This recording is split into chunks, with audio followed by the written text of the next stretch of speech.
In this video tutorial, I'm going to share to you on how you can fix the Windows Update error code 0x800700E on your Windows 11. So let's get started. Click on the Start button and go to Settings. From the list of options on the left pane, click on System. Scroll down and you have to click on Troubleshoot. Click Other Troubleshooters. Here you can find Windows Update with the Run button corresponding to it. So click the Run button corresponding to Windows Update to run the Windows Update troubleshooter. This will ask you for the issue that you are facing, and this will give you suggestions and recommendations in fixing the issue. So simply run the Windows Update troubleshooter.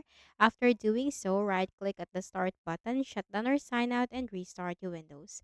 Then the next method is to go to the Windows search bar and type CMD.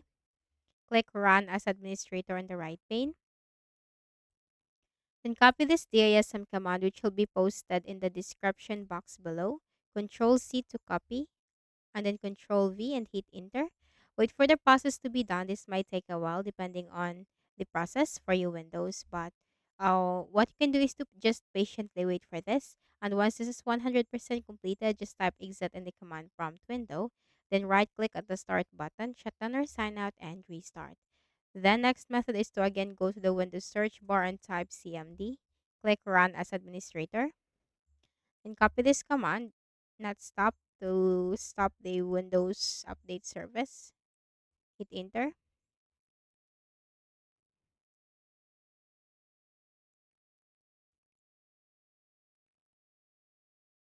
And then copy the second command to restart.